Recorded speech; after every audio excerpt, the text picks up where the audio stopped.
Abusia mama fan chaka se ema mu nyina teacher ko family so nie enenso ya ba ye ba be som na ena de ye de adum abakosem ana ye ba be som wo ya na mutati adum pa so kro na abakosem dodo na anim ena ye ba besua abakosem e de afa Kumasi Adum ho enti ne ye sua abakosem ni nyina no na ye bo apro na ye kyerɛw me ahodo bi ewo Kumasi Adum na wonso ho se de sitie ohwe a pokopan no esi ho no mo pokopan no kotoko aboa kotoko no si we beben no no ahwe no so ye beka ho asem oduru adum a yo nyema bebre wo ha no ma abakosem ta akire na emu abakosem na de se wuti bia ema so nsa ampa ye nana no bre pa enti na ba ya be tie se kokukon ye do benantie adum na yesua adum abakosem empanin ni atete sema etakro no chi emodin mo empanin fo binim boy a ene Kumasi Adum aye adum no ye ba nya beka ho asem teacher ko media so oba so anu ache ama foforo so enye bi na wonu ahwe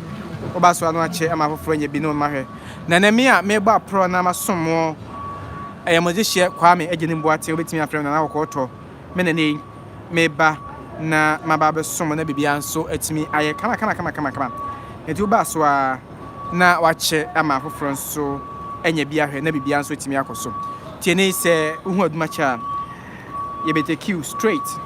na onso wahunu sedi esitie mama yenko yanim na yenko pokopan no na yenka pokopan ne ho asem emfa enkyere mo mama yenko yanim yenko pokopan na yenka pokopan ne ho asem emfa enkyere baby ambinya sisi an pampaso adum pampaso adum ne fami we pampaso so ahwe ni sei ya na akọ animu am keje tie adwa fefefe na wo ho no mo ana ase ye kokko kakra no baby a we are rainbow colors bi wo no keje tie adwa kokko ne so ho no mo ana wo ho no ana ni senso PZ we say atrekra PZ baby am tonton provisions no emo anwa ne sardine ni ade no ho eno no adum PZ ene akwa ekosi adanti no ya na do na emedwom when ni say nso a MTN for office no e wo ho no mom so we say street we ya eda ho ya ye friend Apimpua street tu sania na say wo ko kejetia no wo fa so say nso a pampaso na akwa pampaso ahemfie na pampaso jazz ne na o say abra na mo ya fe ye hwe mo me hwe adie ye wa hey eye aboa kotoko sante kotoko samrakwa otaate se osante kotoko to okuma pemo a apembeba se okuma pemo a apembeba aboa kotoko na dwenie na wa na se ne nka edum ana omaye wa hanum no we a statue of a porcupine aboa kotoko na se oba asante mamu a Sante Kingdom yinyina ya hene eye otumfo se etu abebio na wonkwa so na ona da Sante Kingdom ano ana omu achene boa Sante Kingdom no wanchene boa ana se wontotem eye porcupine aboa kotoko ana no maye nka edumesi hanom no na porcupine eye aboa bi a ne ho ye pa ya se one wo edi ako a owo nkasa bi wono ho a obetimi atu na ode awo na anwasema wo ho se do nyankrompon si ye no no se otu no ode wo a enche kura na foforo asan aba na otutu saa obetimi adu no ho nyina enche na foforo asan aba na de ntia ye fra asantefo anasa asantefo nya asa akotoko no se won akon no wonsu no ba bi no na etese abo akotoko firi se oni asante kokon na wode akofo ba sa apem na ekomu wo ye wadwen se ko mo ko mu nyina awie no foforo be san aba yes eh de omuso man de e kotoko ebio so okuma pem a apem beba eni ese asante kotoko okuma pem a apem beba asante kotoko so okuma pem a apem ebeba asante kotoko so okuma pem a apem ebeba enti kotoko no nka edum ene wa hanom no ene edo banante me ahodo bebre na ye akua nim no ye behwe streets ahodo ye wa hanom ni ahwese de hansem no esitie ewia na afei ya to aso e de edum ho abakosem e de amawo Adum ho abakosem e de ama wo baby an mani a kire mu yin where san kwantan so a aha nso ana ministries ahodo ewo afa atran akese bi te se apolisifoɔ atran akese a Santa Regional Police Command Santa Regional Prisons Command ni nyina ewo ɛha no mo tie ekwe no we are going to show you all those areas now so welcome aba so ade so the comments adwen kyerɛ no beba na afi wache ama afoforo nso enya bi na won ahwe this always a street we are Asomfo street wonim tintinso no bon se prisons yard no or present na ho de as camera person I know say emfa camera enko nkotwa intino I wouldn't want to go there me person me ko no na emum prison present na ho no mo uduru anim nso a Central Police Station sans na Bank of Ghana omonso office kese na so matran kese wa santemantam a enso ewo sa importem ho no ma enti Asomfo street ana mede ekiro no yemfa ne say Apimpoa street no yento aso na yenkwe ne nim na afi yenkwonkwo kyeremo enyima hodu bebra ewo Kumasi Adum afi dia bakwasem no se beba besomo eba no say nyefre ha adum mo chaate pa se adum eba no say ana yefre ha adum eye afi apem ahansia ne kyeremu ho about 1600 ana edin adum no ye na nanum nya na ya baidie ye de ba besomo na afi yaka asante ahemfo bi nso omaba kwasema kyerɛw momani nsɛm ne mu ye ya ema kuroi nyame adom aye kuro kɛseɛ ɛno nso yɛbɛka kyerɛw at the point in time ebra ɔbahema ya santo atwetuo na ɔne kɔsi bro ne hwentintin edi akon no akon ne mu no ɔmo hye Kumasi Adum nyinaa ɔmo hye Kumasi sɛ nyɛ na nanom ani adin a kɛnɛ ebi anka adum kɛni hɔ tie no so ho abakɔsɛm yɛde bɛba sanso na manhia hemfie kane ne wadum ha yɛbɛkɔ baabi na manhia hemfie si no na ɛwɔ nso yɛde hɔ de abrɛw te ɛka kyerɛw sɛ na mabrɛ pass mu kyikyiri kuro ɛde ama yɛ enti na da bia yɛkasa yɛse mo me nyinaa me ani na hɔ no mo na yɛnhwɛ sɛ yɛn kuro yi yɛbɛdi no ni na afei yɛahwɛ so yie na aboa ama bibia nso atumi akɔ so baabi a maduru yɛ Mikado Plaza a ɛwɔ Adum Mikado Plaza a ɛwɔ Adum na wɔ mpɔtama no yɛwɔ ɛyɛ Ghana Commercial Bank ewa ha saasna Ghana Commercial Bank wa ha no mom saasna Agricultural Development Bank nso ewo importem ha no mom on se ka aduma aye business hub so oba asante mantemu na op business hub aye dum oba asante mantemu na op bebia business ekoso pa aye dum so Adum is the biggest business hub ewo Ashanti region so be duru ha no mo a ministry say medical Akan ne emiami ahodo bebre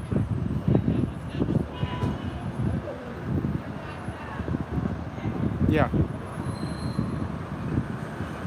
na Jesus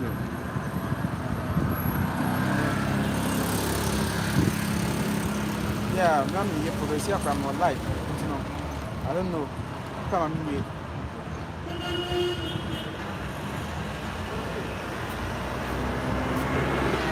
yeah, lights go back.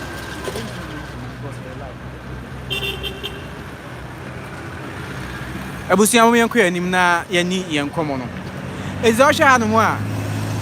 Eye Adumford Bridge no e wo ho no mo. Adumford Bridge no.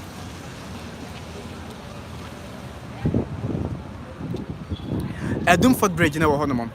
As you can see, ya catch say Adum a business hub. So oba Kumasi Adum a business hub she say hanom so to so akese ne won na edidwa adwadifo nyina bo pankran ya Adum ha anom be di omudwa ye oketeti a ho ye Central Market ho nenso Adum ha no e bia ba ko mu didwa pa on say ye dikin aka acho say ope the biggest open market in West Africa and in Africa Kumasi Central Market the biggest open market in Africa Kumasi Central Market. They tells you say one potama die get die ekoso ha pa na sorry wanim tenten so a oku anima Prudential Plaza e wo ho no na Roman Hill enso e wo ho no Central Market ani wo no ma ye befa wo nyina Roman Hill enso e wo ho no the infamous Roman Hill ani mo na Central Market edwa no e wo na asie ho no Adumford Bridge enso e wo ho no a check Central Market any Adum and the iron say obi what Adum no person Central Market you have to just obefa for bridge so that's all I was no a one man so me hu say Franco trading ne Stanbic Bank nso ɛwɔ ɛfam hɔ nom ɛnim hɔ nom na Hello FM wɔn ɛdan kɛseɛ no ɛwɔ Hello FM dan kɛseɛ no ɛhɔ a ɛna ɛwɔ yɛbɛfa hɔ nyinaa ofiri hɔ nom nso a wɔn sɛ bia boys nso tontonton force no ɔno yɛ famous pa because mpɔtɛm ade wɔbɛhyɛ atade a wura hɔ nom a wa onis card bɛkɔ boutique no wokɔ hɔ nom a wɔbɛtumi akɔ na akɔtɔ bi eti sɛ ɔbɛduru adum deɛ a ɛwɔ history kɛseɛ paa ana yɛsan so ɛwɔ Universal Merchant Bank nso wɔ ha UMB Universal Merchant Bank nso ɛwɔ saa baabi anyway edwuma yɛn nante na yɛnkɔ yɛn anim ɔba so a wobɛtumi do adwenkyerɛ aba teacher Kofi Medias ne ɛnɛ yɛ fa adum yɛbɔ apro wɔ adum ne yɛde hɔ aba kɔsɛm mpanin nsɛm ne atetsɛm aba abɛsom mo na baabi a mewɔ yi meduru Nana Nyakuku Siamoa Street na Nyakuku Siamoa ɛyɛ Ɔsante Hema a wɔtwa mu emu baako no na street here a mede akyerɛ wi ni street ya no Nana Nyakuku Siamoa Street yɛbɛkɔ ne akɔfa Prempeh the Second High Street da bia mote Prempeh the Second High Street Prempeh the Second High Street ɛnɛ yɛbɛkɔ ne akɔfa hɔ nom na yɛde hɔ nso akyerɛ mo Daphne Sampa CEO yɛ Mame General or the Herba de Tosi aba yɛbɛhɛ ne aka no hɔ na bibia nso timi akɔ so kamakama enti Prempeh the Second High Street nso no yɛbɛfa hɔ nom na ɛhɔ nso sɛdeɛ ɛhɔ sitie no da bia yɛka dum Prempeh the Second High Street Prempeh the Second High Street yɛbɛfa hɔ nom what Poku Trading so afei dum post office hɔ nyinaa no ɛnɛ yɛbɛn yɛbɛnante ne akɔ no life mo mpɔkyɛ mo no nyinaa yɛbɛkɔ na bibia nso yɛwɔ adum snit na sɛ ha no yɛwɔ mmea ahodoɔ bebree a hɛfɛ ɛyɛ kama enti hɔ nyinaa nso yɛbɛkɔ ne yɛkɔ akɔtwa ne yɛde akyerɛw enti yɛhyɛ aseɛ na yɛnkɔfa Prempeh the Second High Street na yɛmfa ɛhɔ nso ɛntoa so ɛmfa ma wo sɛ wodan w'ani sɛ yi a sɛ mdi kan no Agricultural Development Bank ADB Adum branch no ɛna ɛwɔ hɔ nom no ɛna hɔ sɛ papa bi egyina hɔ nom ɛhɔ yɛ Prisons Runabout Adum Prisons Runabout yɛnkɔ anim maka sɛ prison president hɔ deɛ yɛmfa camera nkɔ so I wouldn't want to go there mo yɛmfa Prempeh the Second High Street na afei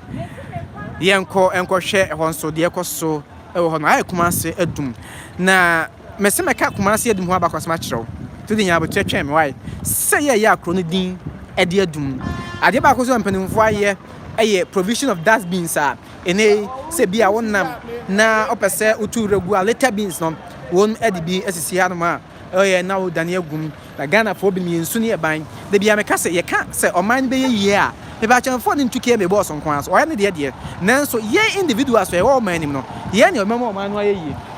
yɛ individuals yɛ ɔman yɛ ne ɔman ɔman ne ɛne sɛ yensu ɛne yɛn ban na bɛmɔ ɔman na yɛ yie nti ɔno de later bi na bɛso na sɛ yɛ individuals yɛ ahwɛ so yie a ɛbɛyɛ na akɔso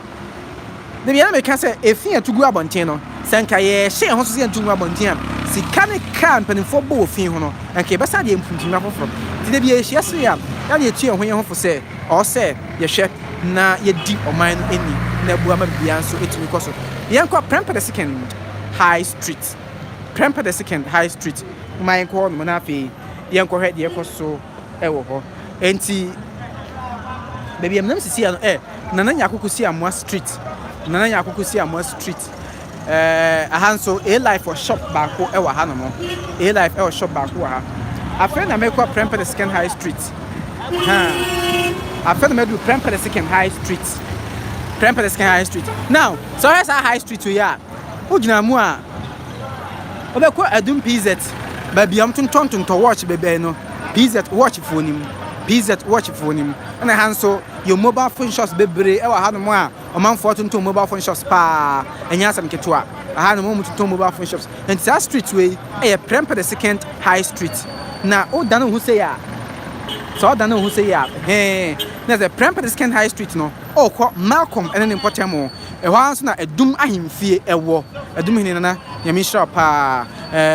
nana ne ti abɔbeo ɛyɛnkɔ yɛ nim Prempeh the Second High Street ne nam yi ɛha ya nso na Adum ahemfie ɛwɔ nda bi ɛtae ka Prempeh the Second High Street Prempeh the Second High Street ɛso anene yɛ nam na it tells you say ɛne typical Sunday because sɛnyɛ Sunday ankasa abrinka ha amro kamro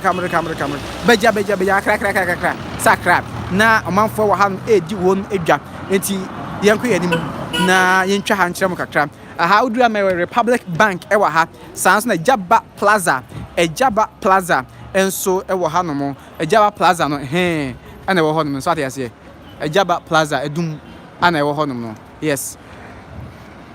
omeyaku enim Ejaba de nyina enim no oye one of the businessmen omo Ghana our track record one of the businessmen omo Ghana hanoma our track record because our credibility or delay in goods and in Yamaha Akan Ejaba trading there we all know papa no say you can't Ejaba trading na ofrite no asom Ghana man besin ne entino ne plaza baako ewo hanom na mde kire wo no o uduru han so your phone shops ahodo bebre hanom a won me ton phones ne ade ntia dum de is a business hub yeah enya sepetwa a business hub aba so na che ama fofranya bia teacher Kofi media so ne ene ye kire ma adum kakra wi a e de adum aba kosem ebema na bibia nso atumi akosoro kama ba bia na ni a kire me na premper the second high street o share important as o see hano a I think say ye ni say ya na yakua ni ma ebeboa ama oman no so atumi atumpon ejide bia meka me say oman hyekyere ne mpuntu no eye me no mienu asede ye mfra ni ntuke me me so say o na sorry a o mahwese ya prapra krum o na sorry a onko yes obi debi me ne ame no nam ho no we have to cycle our mind ne atu ho for share ho so say edi kan ye mfa wura ento abonten se ene sa adwuma no be mra dia mampanimfo no muso nye ska dia mpuntunwuma e dia ma no wo de hwese de hese afei se sa na hatie na da bia ye hasa anka be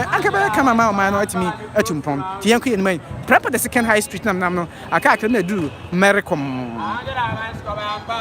ka akra na duru Mericom omo edan no enche ho no maka akra se ye be kan bakose now ansa na adum be yadum no ebre aba hima ya santo afa akon abese afia pema ha nwotwe mu no woni kwose bre ne hwentintin di akon no mu di akon no omo hye ha nyina enam so ma adum anase sabre menhia na man kan se otumfo na hemfia ne wo adum ha omo hye ni nyina ena makon ekos wonti no na ye nananum nem de wo mu ewo insini anem ye ka so obi wo insini anem a na kire se say nipa no on give you up and found the besie no on give you up enti no die be bia obekọ nanim so atiase ana omo san chichiri adum ne central market ne keje tie nyina foforo omo san chichiri ne nyina foforo na me kuma nim no me ka abakọsem ne nyina akirọ o de die chi ne mfa ha kakra enkirọ premper the second high street na ebusiafo me namu no premper the second high street ana me namu no so do premper the second high street ya wonim tintin so no Malcolm abro san wo honom Franco trading enso wo ho e be ka ho asema akirọ na emom se ofa enkire hanum se ya sa street we ye fra Kumasi street oku wonim tintin so abahu se prisons roundabout na e wo honom wo de to nchen so a ye san so Orepa FM omo ai abrosan na wo ho na ase dadie bi sisoro no ho na Orepa FM enso ewo Orepa FM enso ewo ho na Orepa FM ewo he abrosan esi wo no ase bi wo so no ho na Orepa FM enso ewo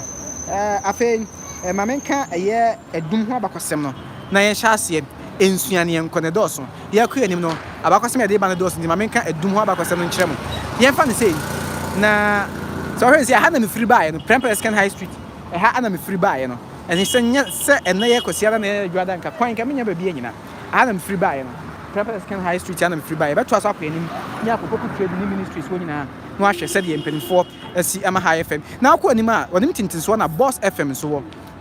wonim tintin so na Boss FM enso ewo Boss FM wonim tintin so sei omo ewo ho no mo Boss FM omo so ewo nim tintin so mabro sign na ase ya petu kokko no menim ase kokko se di o e ho na Boss FM mabro sign ewo enim ho anso na footbridge na ewo omanfo e fa so so do ni chem se ya na ase ukọ nsu ase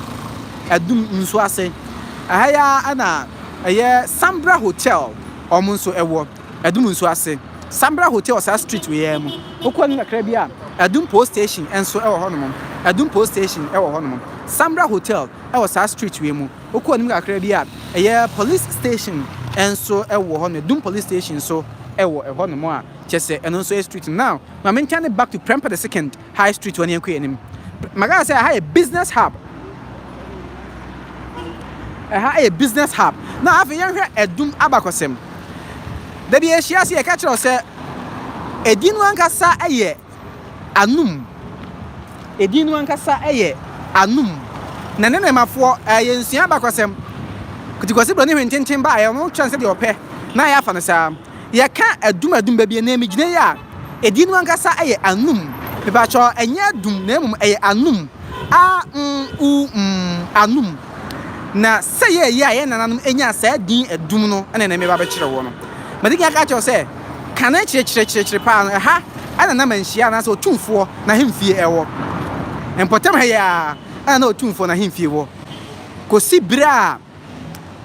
18th century Obahima ya santoa ene kosi bra ne hwenchen di bo ani ye kowi ase onum sa antokwa no ya na manfo se asantima di nkuguo asantima ogidie bi se ye ni nkuguo ene se entokwa na bosie nyina ne se omo baji skedwa kofi tieni o sa ya asantoa obaya hima ya asantoa ne ntokwa oni mbrofo ne ko ye no na bosie nyina ne se won mo ba ne ma baji skedwa kofi ano mutimi ko ye na ntimi ko ya na skedwa kofi ne ekaye enti botaye nti a ye na nam ko no omo di nkunim skedwa kofi na anko so ati ase na emom ewi ase no ni ahre nyoma bebre ebi aye osante na hwimfia na wadum ha no mo ye hre ti bebi na me akoma bro sensie eho ana sa abre 18th century na ye wo adum ahemfie esi ha no mo na so ntokwa ne baaye no amo enam so emanto che ni nyina distraction ni nyina essay ena de bi e kase na ma bre we kro mo chichire to ma yan ye nanchiri ma o se ye bi ka ho pa ni kwansi ebunyo mo ye nanim tie free say o ma bre papa ye na ma bre so be dru ha ma Prempeh Second High Street ana me nam no me de adum history no e betwa so dam de mam na emom so hwe mpotem ha no ma aye o ma kom wa ha ye wo car bank nso e wo mpotem ha no ti say me dam ni ma ha ba bia ye free air ba no am ha na me free bay so Prempeh Second High Street ni guso e nemu no ma kom abro sign enie adum ma kom o ma abro sign enie ha de se de nyina anim no niema wa pese otobia obenya bia to melcom na aha nso phone shops ahodo bebere wa ha no ajingo phones yes ajingo phones wa ka kire phones wa labi phones omu nyina wa ha no mu a phones ma ko se bia begu omu ton so ade ase now aha no na ahemfie ewo me kire menhia ahemfie otufo osante hene potem ya na ahemfie wo ansa na kosibro ne hwenchen ene na bedi ako a ewi ase no omu ehye aha no nyina ahemfie no nyina akobai se ebere wonum eye se ombaji skedwa kofi no ye na me yesa da bi skedwa kofi na kan santima sunsum nyina bom ento mo mpini ma obi me fe skedwa kofi enko enti baaye no omo kosi broni hwententen edi akon broni no de abufo ni ade e na me se sa abe no wa ponse ade enti no wo hyemia bebere ya edum na ka ho bie nanso ye na nanom nyimje omo sha chichiri kro ne foforo ya ene edum aye edum so atiase eti no say ye ka edum ho abakosema de bia beka say the history no kosi brani beka say rich emu ade emu ofem so for the say nso a mama nko na me fa hanso enkyere mom ye ka edum ha ana ye edum no free say eduma himfie sa street wem ne wo ezo street we ya ye friend edum road mama fa nko kyere mom so sa street ya ma ye edum road aha na edum himfie wo enti edum mpanimfo ha no mo tie so atiase yebeko na ma wa kohwe ehon so se de hositie now Prempeh Second Avenue ni nam no so hwe street no anu ma twere no Adum road ana Prempeh Second Avenue eze okualum se ye Prempeh Second Avenue ha no mo a eho ana akwa ko poku trading obehu Adum post office yebeko no na emu ma memfa Adum road na nkyere office aha na mpanimfo na nkasa che sa street we so ye fa so mo behunu ye Alpha House ho Kesben FM so ho ye A Life so anye wo adum ahemfie enso ewo so ye bekọ na ye kwakọ na bibia enso atimi aye kama na emum mu ye hwe na ye finish Prempeh Second High Street no na manfa enso anche manfa anche mum so fa sa street we so a obekọ prisons ho no mfa sokoban ampaba mi ampeyo ene ahodwo omo cars no station wo ho a okwa ma kwam so abro samedi kaka se wo ha no na se Kumasi hene house Kumasi hene ne dan no emu ana mekom omo efa no ba bi ewo your mind balance so ha no ma on so di ne dwuma e wa ha no mo enti ha de a business hub pa ya enya asem ketwa Daphne's Empire Daphne's Kitchen Daphne's Empire no kitchen wo mu owo eye draw wo mu herbal detoxing na de obi a ma na krumu no diabetes high blood pressure stroke unya bi e be boa number near +4177 816741 ave yankwan ye dru adma himfie ho pe na ave me de adum history na ma wo se ye dru adma himfie ho a na me de adum history na ma me de kan aka jo se edin no enya adum anum na ye den ye fra no anum ye de beba ye dru adum history ho amedi adum ahimfia nam de adum history na ma from there no ye be ko nana osei to street once we prempa the second street ye be ko nana osei to street ye ka nana osei to a wono ani osante hene a o chichire osanteman na the Asante Confederation see can Santiman in Abomuno on the kind and we owe it to him. But you ever you see about Basso. It's a young mama said, yeah, something not this way by it, or befasa, Nana or say to two. Edit one hosono, with him punting man in Yama idea was Santiman. Well, we must see him. Just say, a hemfa. Wapomudimu, bebere, was something bebere qua. A back home once much so. Na ya pa ho ntoma mo hu se ya na nkrofo ka no mo ye eni mo ye no akire no ya na mo hu lockdown yi ba anuane na che ye no enye se nkrofo kra na ye pa asem a na nko pese obi ya be hu nuane pa wo che ye otumfo se tu abibiu ya se du ejaba plaza baako ejaba ne plaza ne baako ejaba jewelry ya dru hanom ase maka che ejaba de ejaba afri esian ejaba de yina enim sade ositie enzo hwe Prempeh Second High Street hanum so no ejaba edan ne si honum no ejaba trading ne dan ne si honum no Prempeh Second High Street ene nam no I must say was kane no say na nkrofo yes Kumasi Afini ade no wo sampotam ha de me kire adum ha de edu bia na hunu die ejina na so pa nzo hwe mpam ya hodo a kama man kan sa now adum post office ana yedru no now I can say a regional post office and a post office or headquarters. So post office no and no Ghana Post Limited regional headquarters. Asante Mantemadi no and no post office no or regional headquarters and no Adum post office or regional headquarters and no and I so a national best news stand. I had the audio dum bi anim the watna dum bia onim se ha de edu dwura bedu on na nkrofo gina ha making kind newspaper wa hanom enti eno so aye one of the place one back in kind omure mfida so far wanim tintin so senso a ye wo Kingsway Hotel e wo honom Kingsway Hotel e wo ho Kingsway Hotel na senso ase street o fasa street na friend nso ase wona Kingsway Hotel e wo honom Kingsway Hotel so wa bakosem pa na ebra hotel yi ba ye sa abre acho amko fa toy broni ba bi si honom na battery mu kwa no sa obona ni pre sa ti sa abra wa kurasi a obi kono be ka kire wa ye o hwe o wi ase an so be ba na be hwe sa Kingsway hotel toy na esi ani mu no o ba be hwe bi ejobi to pink cross obona ni pre say Kingsway toy na the Kingsway toy no the Kingsway Hotel anymore the Kingsway Hotel ana ewo na ka esi animu na ewo no hotel bi asom asantmane adum fo pa ache pa wonim tintin so says your Absa Bank ewo no Absa Bank nso ewo ho afi ye kwai na ye rem akopo blum pa na yahwe eti se me kan ye no history no ba won say ye na nambra chichiro man e de maye Ankobia Street nso wa ha Ankobia Street enso e wa ha no mo Ankobia Street enso e wa teacher coffee media so ne abakoso ni mpanisman tsam ye de ma wo Ankobia Street enso e wa ha so fasa street we a Pride bi asafo no wo ho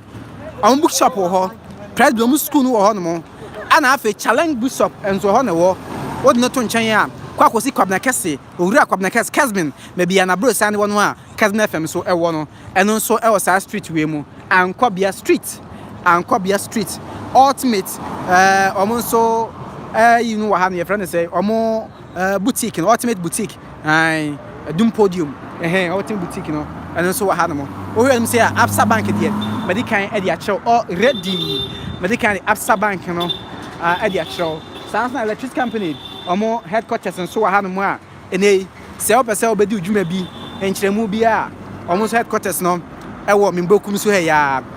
omo so edi ondwuma e wa hanom na okwo anim sei dia na se ye ko poku trading Adum poku trading anim ho no ma na ye ko no I must say ha ahụ die no ekosoro ye ai kane no bon se obi ya no atwura to baabi mede onam ha wa hunu se ne ye ntisa gidi se ekwem se yin na yesom sa beboa amoma no atumi akonanim now so hwa no mu a yewra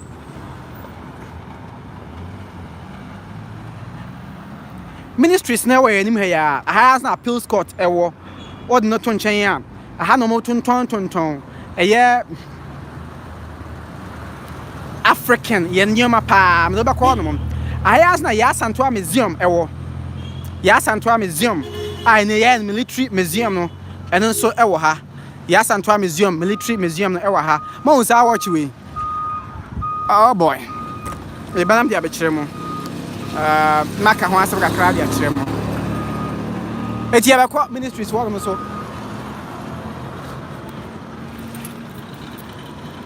ni akwa kutwa ho nyina edi ababe sommo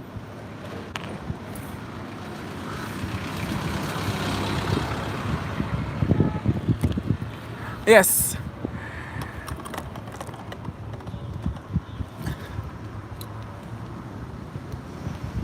sorry who am tintin so hono ma ministries ni gu hono mo atan se kese wa santimantem hono no eho ana ewo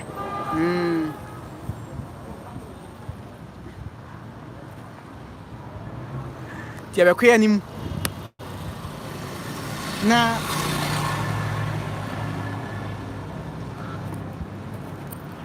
yetwa ho ade achiro one of the famous trading centers are ewo Adum ha aye poku trading ye na yati poku trading ka ne shop no ewo ha ma wure mu a chose bibia opa bia ubenya ti so ohwa poku trading nanim ho ana eginan poku trading anim ho no mu ana eginan wona epe provision ade bia eton bia udu ho no mu a ubenya bi ewo ho abian ku anim Potema yas na national service on secretariat ewo enti mablu no mo national service no on be di ha kwani abapa enti regional post office headquarters no ewo he ya say medical e de atre wo no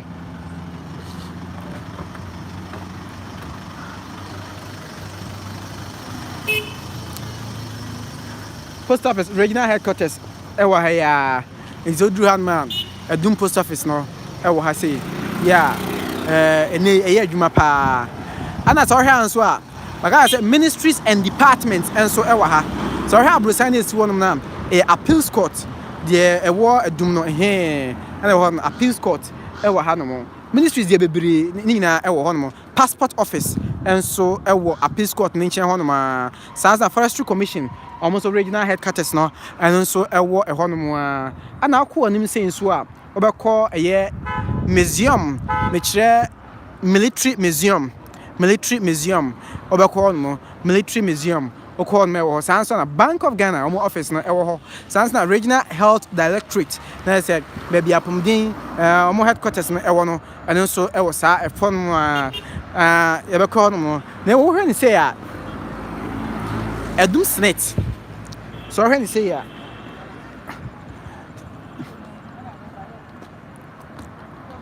so funny say ya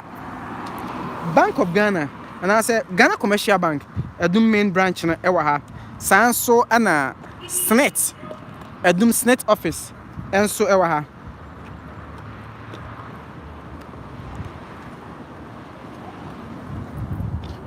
sanso na Adum Senate office ewa ha me funny say ewa na KMA one office ewa afi yen kan Adum abakosem enfan kire mu ana me kodu ahimfie hansa waba so awa che ama afofro nyi bia hwe wadwe nchen so betimi dia ba na bibia nso etimi aye kama wetinu wadwe nchen na ba na yakenkan e de amount waba so awa che ama afofro nyi bia hwe betimi so wadwe nchen na ba na yakenkan e de amount ye ku enim no ibesua nyema pi ewo enne ya proba ye boyi mu ibesua nyema pi ewo enne ya proba ye bo ewo hanu mu yen ku enim na yem free prempere second avenue na yem fa ni say so ne hade Standard Chartered Bank omo bank no so office no ana wo ho no Standard Chartered Bank so e woni say mo yem fa no say na yenkwa anim Eco Bank enso e wa ha ana omo sa Stanbic Bank enso e wo sa e fa say is all have am na yi dia ha de a typical business hub a oduru ha no mo a nya asem keto akra. It's all about business. Kumasi Metropolitan Assembly KME almost office na enim ho no ma KME office no ewo yenanim ho no ma KME office no ewo yenim. Say me kan no mo provide dustbins ahodo our Central Business District there. Me ahodo mo ngi sisi wo say de be ya oduru ho no mo a okuta letter bia betum ebi nie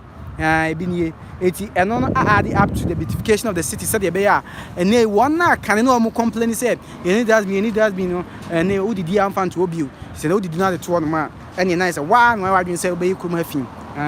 eti eno no o me yakwa enimai na yensua de enche bia be fa adum ahemfie no street ne so ho no ye fa ahemfie no street ne so ho no a na afin ye de abakosam na bam e date back to 1600 ebra openso osai kofuti tuodi kan me kire otumfu a oka asantema nyina bo mu no oba be di ade ana wonya asa edin adum no na de die kire ma nya asa edin adum no ede ye beka na ye de a kire wo say na say we de nya ade bia ehu bia ne nso wudum say abakosem no history no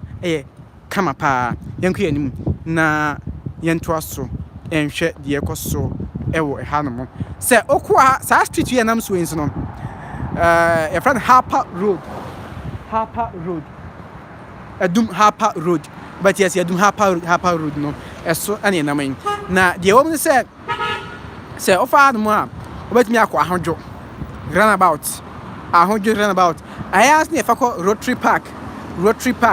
sans ne fa akwa Asante Regional Coordinating Council RCC baby a regional minister na try no ewo no Sarah, a Golden Tulip Hotel, Canning City Hotel. And so, I will send you a one man, a who fit as a Puma woman, a Golden Tulip Hotel, Canning City Hotel, Golden Tulip Hotel, Canning City Hotel, and I will no. I will prepare them back on no in as Mahum.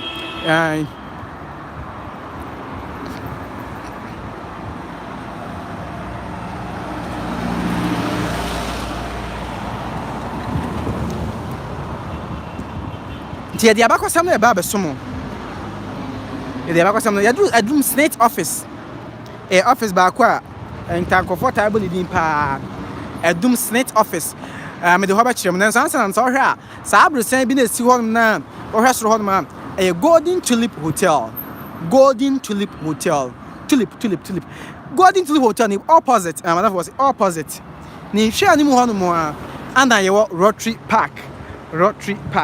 Afe Snate won mabro san Adum ade no na wo ho no Snate office na wia no ntino me gina yi a metwa nam de a kire mo ana Adum Ghana Commercial Bank on branch e wo Adum no ba ko nso enie Ghana Commercial Bank on branch e wo Adum no so fa asiese nso a ho ana ye National Service Secretariat wo mu atena ye enso e wo National Service Secretariat no ho anu matena ye e wo both regional and metro nyina no omo ataya no e wo ho no Kumasi Metropolitan Assembly one office no e wo ha Kumasi Metropolitan Assembly so omo office no e wo ha ye ko no behunu KME office obehunu obehunu Senate abrosan de kamia ye se awia no ntino mpese metwa wo Senate abrosan de wo ho no Adum Senate omo offices no e wo ho no na Senate abrosan no omo office ahodo bebre e wo mu omo office ahodo bebre e wo mu mo yanku yanim afemi yanku yanim enche bi bedu KME one office one mo bedu KME one office one mo anso de omtunton cars importem anamo Mitsubishi Motors Suzuki Motors Sanso ana omo Japan chese doso Hiroshima ne omo cars no bebre omo tunton e wo ha no mo ti mo yanko omo sanso say Toyota Teacher of media ni bese no ache e ma foforo enya bi ahwe Musanfo Kwame ejeni Mbuate na nakokoto instead da no ene ne ya bo pankan ya ba ye som mo no ye som ye twa dum na ye hu se de ha no esitie so Harper Road ani na se kia me one office no mo Harper Road one mo se me twa so se kire wa Golden Tulip Hotel no ana tesoro ho no oku an ma be hu no afa ye du KMA one manim ho no pe KMA one manim ho no pe Kumasi Metropolitan Assembly one office one no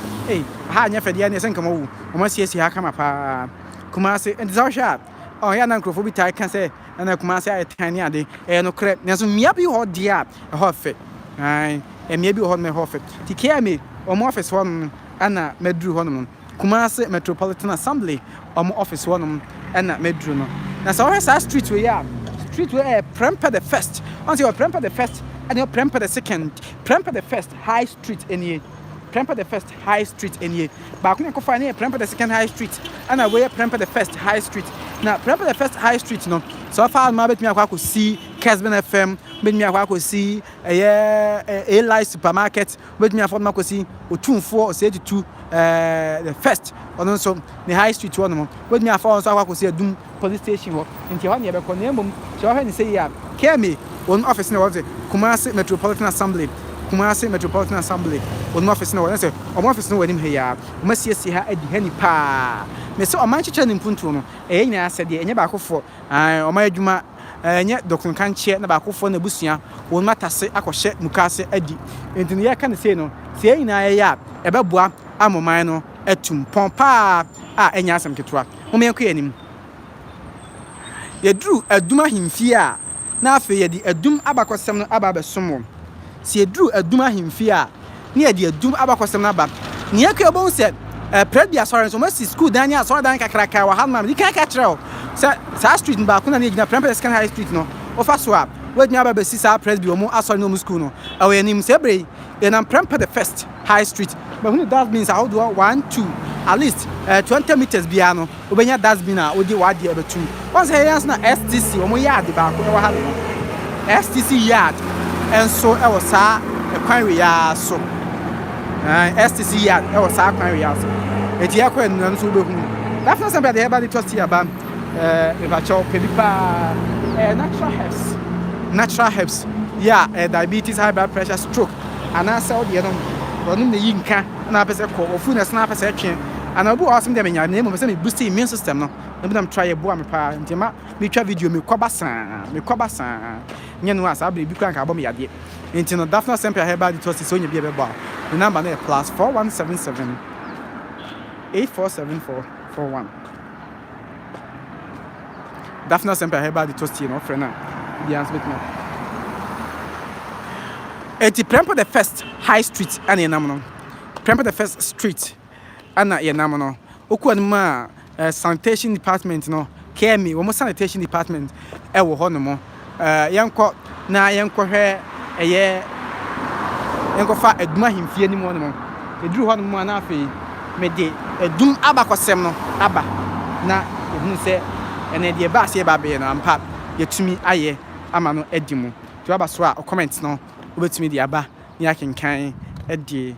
amount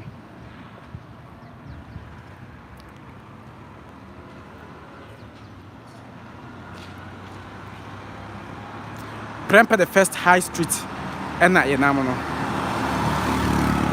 Premper the first high street ena ye namo no yes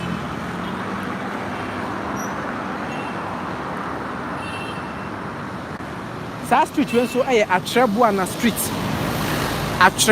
street so far ma odmi akwa akosi nana afia kobi market no atwa so akosi atonsu kwan ni mu na ese okọ atonsu bedmi afa so akosi asafo asafo ene ni mpotemo nti we Atrebuana street eho ana sabre ye nam no mama yenko yanim nti Atrebuana street no eho ne fa no ene gu ho no street ni di o ma sesiem ama high pepa as ni design motors ana Mercedes Benz Silver Star Auto Limited omo ha no a omo tonton omo cars no ho abagase ye hata nti se mucha mba hokra na ya dey bo anya bo wa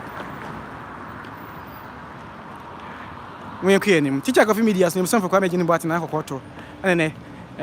muda ho ai Idris Sunday si adudu na amantia na muda ho we are just sort of working there masa obebre papa ye twa edum e de ekyerem no mo yenko na yenko ye kasbena from abro san anim no mo a yenko fa no ma ba bi Kumasi Adum e ma no wo no so me kasa ba bi ma no na mo amunim ho na ma no wo no ba bi ma no wo no ho de mfa camera nko hu utwa mo ba ko mi no kra wasem na kra camera e di bayew ye be bo e be ku awie na na se ye be bo e be gya wo no ko fo be che kra ba be gye wo no na waso ba ko ayera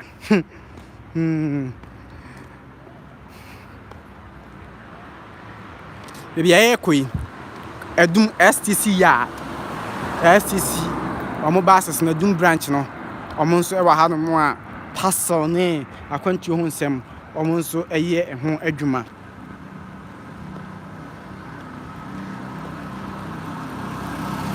ano nso obehu e wo ho no mo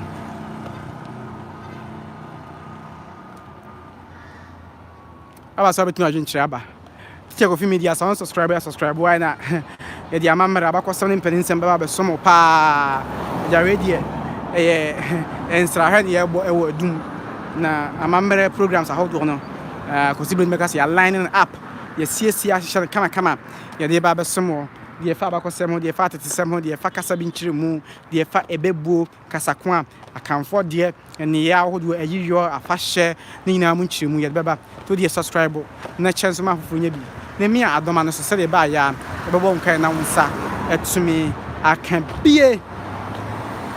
STC office no and we say me kan no State Transport Corporation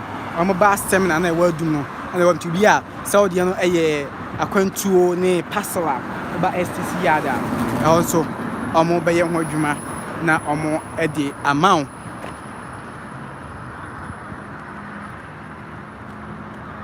ana hanso Waste Management Department Kumasi Metro KMA Waste Management Department aha ne wo nti he say ahonidi hu nsem ebetime gina na so na afi enema nwura tasitase ne nyina no ometimi adane mu no ahafo ne show mo nsa Waste Management so edie no KMA Waste Management Department nefa ana yedru no oku anum say so a wedmi akọ asafo interchange ne so afen so Cocoa Board Jubilee House ano so ewo yenim no mo Cocoa Board Jubilee House ewo yenim Cocoa Board Jubilee House enso ewo yenim eho no mo Cocoa Board Jubilee House ewo yenim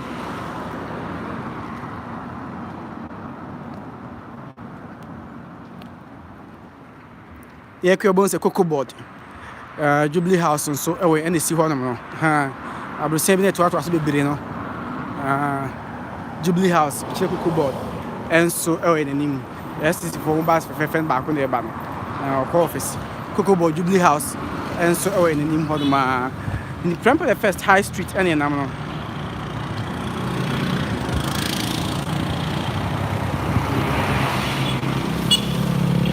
Prempeh the First High Street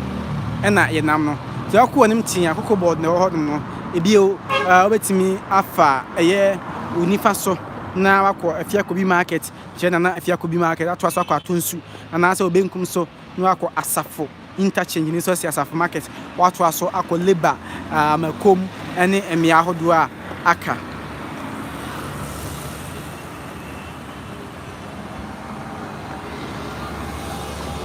Zoria yes Jubilee House in Cocoa Board no ane wo ho no one of the few traffic lights here adwuma e wo Adum ba ko ene wo ha no one of the few traffic lights here adwuma e wo Adum no ba ko ene no aha ya dru dinesi ya dru A-Life supermarket ho no mo ya dru ho no mo A-Life supermarket aha ya one way yes a one way for drivers not pedestrians one way for drivers if I fa ha no mo na ya ko inanim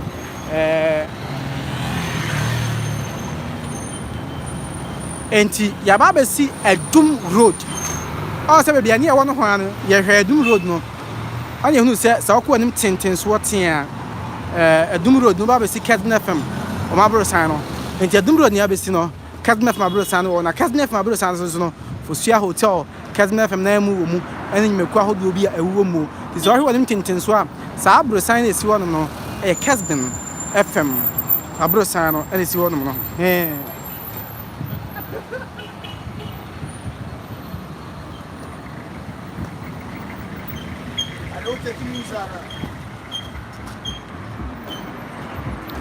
Mama yɛkɔɛ n'anim. Mama yɛkɔɛ n'anim. Teacher Coffee Media so like page no subscribe on the DH. You name pebiri edi ma you nipa bi edi ma. So her baby abedru ya ha na A-Life supermarket ewo. A-Life supermarket ha ene wo. Also provisions ne ade bia yeton bia yedie padanta ade. Nima bebiri na wonum so eton ewo ha no. A-Life supermarket entrance no ene bin o ma adwuma and am buy A-Life supermarket entrance no na see ho no. A-Life supermarket, yes, A-Life supermarket. Now here I'm saying so na say Kesbin abro sign no super and e wo ho no. Adum road ene enam no. Adum road ene enam no. Adum road ene enam no. Adum road ana enam no. Adum road ene enam no. So here Adum road we so a baby edru ni pa edru no. On the Kesbin from abro sign e wo ho no. Na chiri say so far man say okọ Asafo interchange ni so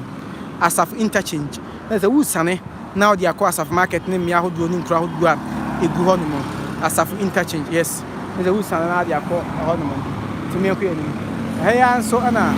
ye Danny Praise Computers omo so sa akwa no so no ma omo o tran ba akọ office ba akọ so e wo ho ke dwuma dey bebere e wo ha no mo bebere kwa e wo ha no mo omo akọ ni na yenhwe hanso Kesbin FM abrosan anim ho no ma na ye kon bebia ka na dru no Kesbin FM abrosan no ewo ho no mo was na challenge bookshop challenge bookshop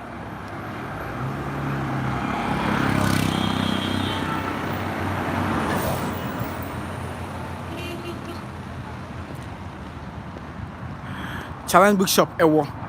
so Kesbin FM abrosan anim ho no ma na edru no was na challenge bookshop ewo enche bia ebedu edum ahemfie eduru edum ahemfie ho no ma na fe de edum abakosem na ba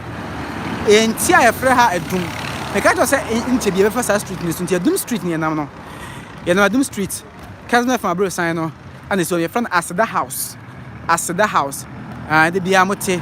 was Asda house ana ye nam no Asda house ana wona Asda house yes ana si wona no ya kwe anim oku anim a ye wo challenge bookshop nso wo ho no mo YFM so e wo ha YFM so e wo yanim YFM so yanim dru ho no ma e ho nso be hunu afi influence ye ko edum ahemfie edru edum ahemfie ho no ma na afi edum abakosem na su na afi edum abakosem ya ma na su pa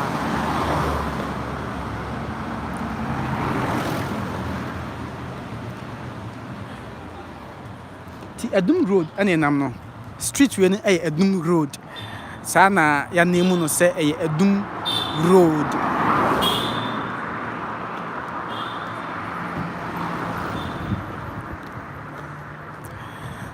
afomi fa Adum abakosam na mmerem na afi yenko yanim abusia fo afi apem ahansia 1600 mo na santima ina yeso be kan bomu na ansa na asante be asante no na kuro bi adi ne ho so Probia so abusia chichiri kuro no na akoya abusia enti za ofa dwoso o de man hene ofa eye mampon man hene ofa kwa aman a enai Kumasi enam yi na ye fra no kwa aman na kwa aman so man hene na kwa aman hene a na ye fra na obiri yebo a ena ne nanon be so ne da ye se onka santin na amu sabra de ne kombo mi ya wade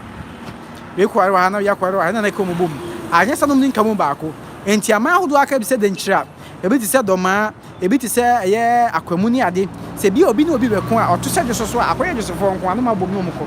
so oto se dwabe nso na nsuta so a akoye nsuta fo nko a enti no oye se onko mum na se okko mu bom a o metimi ayo man kese busia William Furiata Memorial House na ewe ahaya na YFM ewo YFM o mabro sanu ahaya YFM enti oye se onko mum na o maye baako enti se ye kane ni ewo tribes I wouldn't say danger.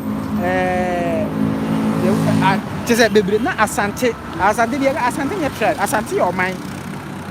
Asante, your mind. Why FM Abrusan or Honor? Why FM? Hey. So I heard them saying, so, press boom bookshop on Abrusan White be a Siwano. Presbyterian bookshop on El Honor. Couldn't my crabby a predia, sorry, no El Hon. And I often say, so, admire him fear or him. I've make out something, Chairman, they do admire him fear. And you know, near I say, Obeka Asante in album. And yes, na Asante Beka Bomuno. Na America see or Honoma the beard in so. We said jabbing, Mampon, in Suta, a bit to say a year, Kukufu, a bit to say the friend say, Kwamai, dear nay, your friend Kumasano. Enti, Nana Obri a boy and a dying or so die. Sir, on cast Samani na mum. No matter on mine can see a back. Now, me or mine can see a back up. Obi and Timmy for one so. Abusia, I know do a see you also be come up. A bit of shots is all come up woman. And I don't mind any almost coin. Dinkabo Nancy. A man no be about 12 and I won't see them. If we are say, not so you or Henny for fro. A man be deep, Kwamai at the 10 years. Sa hene ba obedi kwama ya de frise e bere omo ye nka bomu no omo yi kwama hene na obiri ebu ase oni omo ni frise ona na nso ne dae enti omo yi na obiri ebu ase ona no na ono akwa kan ni ntokwa ba no so odi animu eno mu na ntokwa no ko na wie no na obiri ebu a edi nkuku oto da nam e wonse do e otokwa ni mu e kon ni mu enti oto da nam wonse do e wo kon ni mu no ana sa bere no na yewra o sai kofi no nya medi ade na emum na owo baby ti se dentra ebe sa abre no na ama ahodo aka nyina na esom dentra man na tetene sa oman bi som oman bi a eye emra se obeyi obrempon ba ko a owo abusua mu na ade ne kɔ so ade ne kɔ a eno ba sa security di amamo so me fan say Asante asom dentra e besa o say Asante won de hie ba ko ade ne kɔ dentra ma ne kɔsom ena na o say go fit tu no no ye o de hie a o kɔ aman ahemfie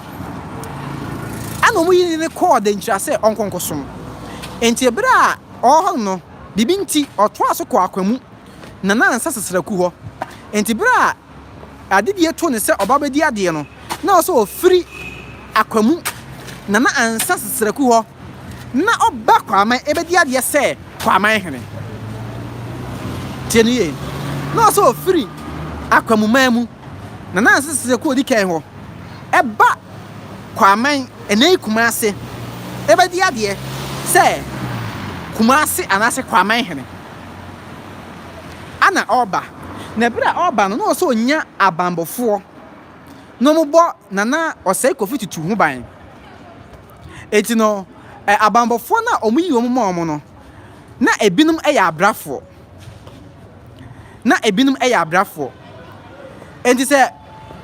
wo tai tie na nanom na omo kasa omo tai kan asem bi so wo tai tie na nanom kasa o se obi mfa mema sam enkwa num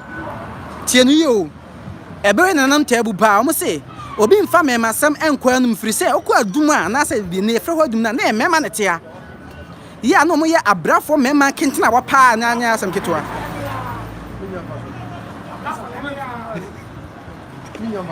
mema kentina wa pa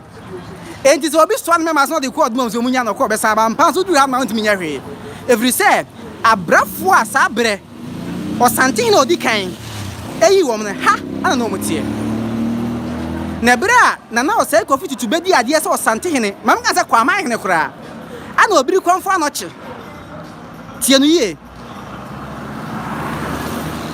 obiri konfo anoche ebo ni chidom enti obiri konfo anoche na o sai ko fitu asantin na odi kan ana mo ko mo tamba no so mbe kyekyere asanteman amana konanim enti e ba sa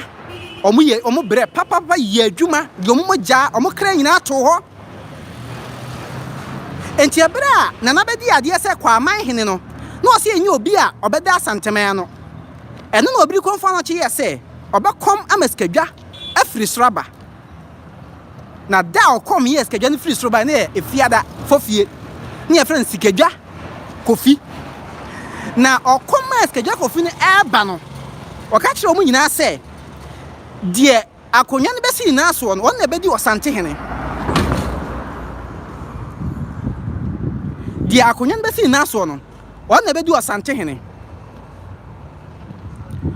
na bra okom na akonya ne besi na osei Kofi tutu na so na se na na mayi ni se on na na asantema ya no enti bra na osei Kofi tutu ebedi ade so osante hene a odi kan no aha no paw na brafo na abrafo nim no kura mu free so wo akwamumam ne yefre ho anum enti o metra ne yefre hanum anumfo se bia eche hanum na nka China fo bi aba ne o de se ha ye China fo na be China na emum e ho ne de na ye anum tieni ye na ye anum enti anumfo ne betra ha na anumfo nso mo ye mema timpani so bi mfa me masem nko anumfo nso mo ye mema enti anumfo na paw abrafo mo bo no ho ban efiro no bi ko no asem ko anumfo no ho aba me ko anumfo no ho aba na kwase bro ne hwentintin ba aye no wani wa ha e kwase bro ni ya mama ni amani ya hwani ya kwase bro ne hwentintin ba aye no na obe na dum na aka ho na to adi na nkasa de eye anum timpani se obi mfa me masem enko anum na yesi aka na dum ama no aka ho no mo ze ore sa abakosem ya abakosem a ede na ekra se ye nananom bre nom du mogya to ho akyekyere oman yi adimaye wo de fo ni bu sento kwasie no makwa ma ha nyina ma se ne pasa ha hye no ma sha asie kwase bre make from the scratch o ma sha asie free from na omo akyekyere no foforo e ba kire o se omo bre pa so mutumi kyekyere oman yi ama nei aye kase se de ho no ama enei ayekese se de ohunu enti ye ka adum a krona nkasa de eye anum krona nkasa eye anum na kasa ngoro faso ne adum ama no aka eho no mo na sabre maba ka opani ba ko bi so ho asem me wi ana afma ka osante no di kan na osei Kofi tutu odi kan maka ne ho asem e de a kirew ye wase bi e ka se ade ye tie adum no ade ye tie adum ne anum ye nsa dada o mo ta kan asem bi enzo hwe street wi ndam sa anum Asamoah street we be confirm de make na ma hwe o mesi aso pa edin no anum enti edin no se na tie anum na kasa ngro fast wo ya kwe anim nyewe bu aye ntie na ma sese ma adum to street nam fast ba no am anum Asamoah sa anum Asamoah we make na ho asma kiro street we no opani e de to make na ho asma kiro oyo brafo eni yanke be ga se oye soldier a soldier for opani William said was very interesting eni yanke be ga se oye soldier a soldier for opani eni sa anum Asamoah we no na oye obrafo e wo ha no mo enum Asamoah we no oyo brafo e wa ha na de tie nie ebra na pa na brafo nyina wie no mo boa no boni chidom no ene kwasema yedimi nyim frum se edru baabi na akamfo ye human sacrifice kosi bra wasantene ba ko baaye ya wo ye se da bi yentwam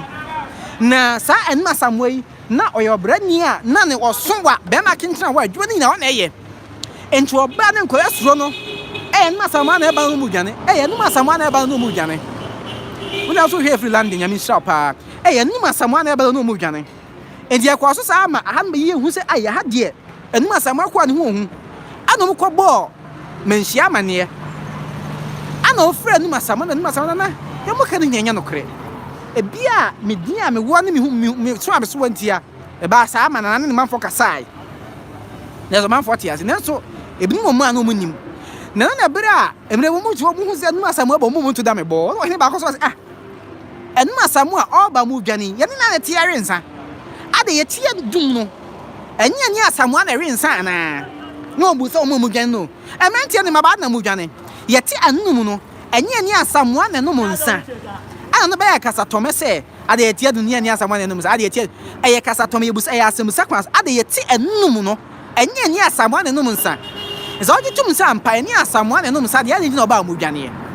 enti sa ba kwasa no so wo ho no enti no so nkofo ta kampa ni kiremu no enti enum Asamoah we no na oye brani a baba som asanteman pa ya enya asam ketua ezori hanum a hanum aye enum police post sorry enum police station no e wo ha no e wo ho no wura ho no man ensu ase edum police station e wo ha ya eno nso me de e kire wo no na ye friend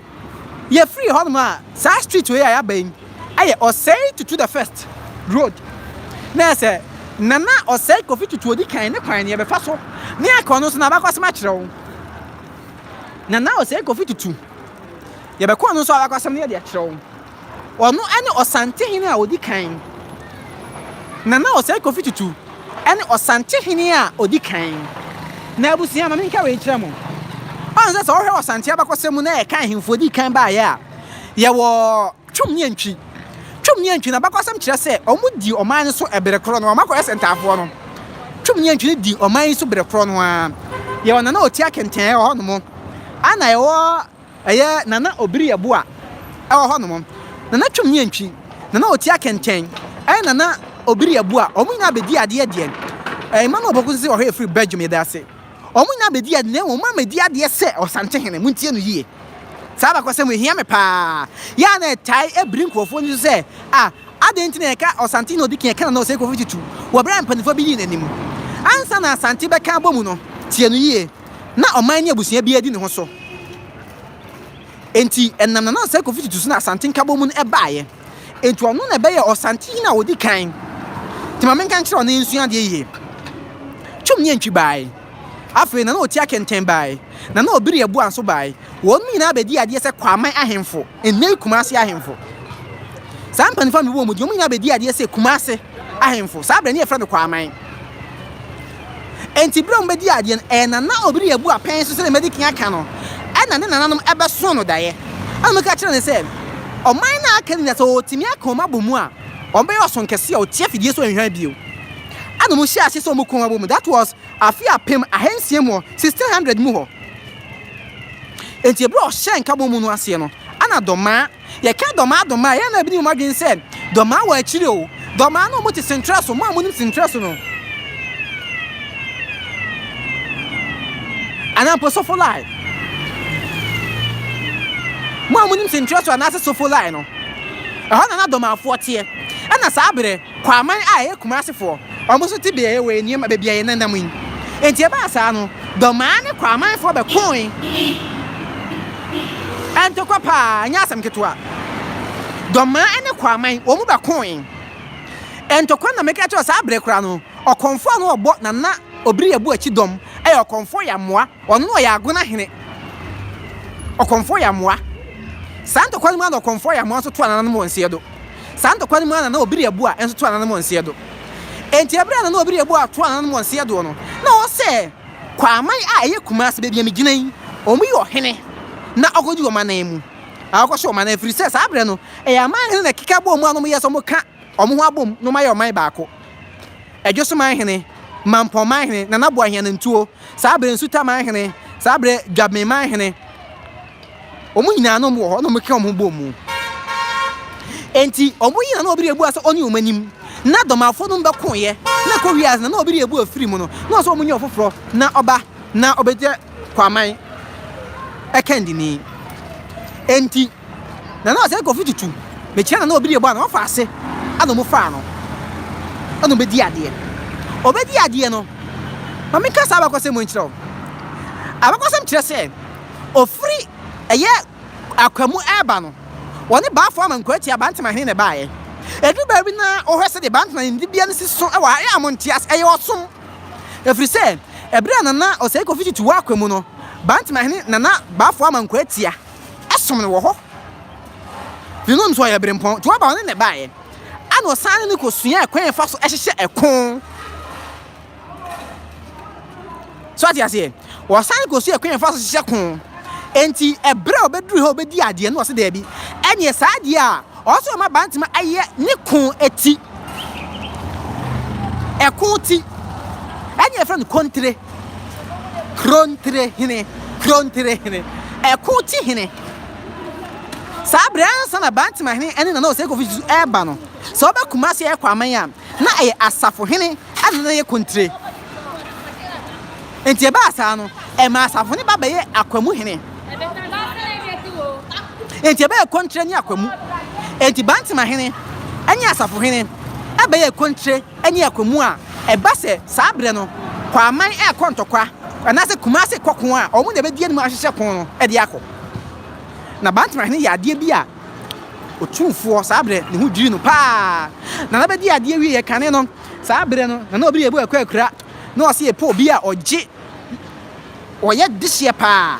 na okana na ho akura me kan sa wate ase eho na bantama hene ba fo man kotia man sasa na mekọ muntwa mitimfa me nkyena na mia saa bre ne wa na ado pe na mekọ etie ba sa no emomo kan ba fo ho nyina ntwoma a kyena ni bre eza kwa bantama a o muntam kese pa o se me ka ba fo ho ntwoma e bantama ntam yenka me ka ba fo ho ntwoma e ba sa no ana o de hye ba go ni ti se da bi bantama hene de ma won kosa me mekọ etie ma otumfo benya adokese de ma bantama hene de bia me ka kire o se ehimfo no mo ya abrempo panifo mo nyom bibia kwa wo wona ba besom ti duru bebi ne ye kan masema na sa wototo ma se ya na ye meya eze ne se bantama hene nam ne ye bon ma ye boje ne so na wasom ni na ma ba besom ne ne so aba ono so esom ti ya memfa ni die kase pa ya enafom emfa ma wonum yanku yanim enti ebra omo bo openso se ko fitu din no na so na ba no besom ena na se ko fitu afri akwamu ahimfie na ofri akwamu ba no na me ka kire se na enkrofo abo mo ba na bi ye enumfo na bi nso ye akwamufo enti akwamufo na ka ne ho no ye de omo ma asafo hene ene ma na be ye akwamu hene so ase every say na ansa seseraku empo opinso se ko fitu na wo mu nya na ansa seseraku buai edin tutu ne kra no esuman bi a ewo asayi eye akwamu a na ansa seseraku ana de omo koye ana mu nya aba no ana omo di edin tutu ne to ne so edina oye obi oda na koma so enti ebere a wo sen ba oyi anumfo so mo no ho ban ana oyi akwamufo kan no ho no ana omo di akwamufo no koma asafo hene ana asafo ne baba ye akwamu hene ana adum ha ne di anumfo no baba tena ha no ahanse enya anum enti ebere obi konfo no che ekom ye sikadwa kofi every sroba no ana be si nana osai kofi tutu odi kan ne na so ana man baba ye osante hene ene man baye osante hene enti ono ne osante hene a odi kan na sa o man ni aka mo bo muo na omo kwasa akokon ajo mo fa ho die ne se omo ye osantifo osa entifo ene ka sangro pa se eje bo sian fo we ya abakosam a o se ina esua we en ayente ho ana me dia ma wo no ye transe a se ye som a we ina e beba to subscribe why na bibia so because teacher Kofi media so etia no it is high street here na mu no na osai Kofi to odi kan high street anye nam no e do for premper the second high street e do for premper the first high street e do for Adum street e do ma fa on osai to the first on the street boss of my bro sign no ye mi kan twa kire na esi wono no boss of my bro sign enti abusia no e boss kwa be je ni boatan ba so no YouTube ni Facebook ni teacher Kofi media di echi na abakosam ni mpanisam die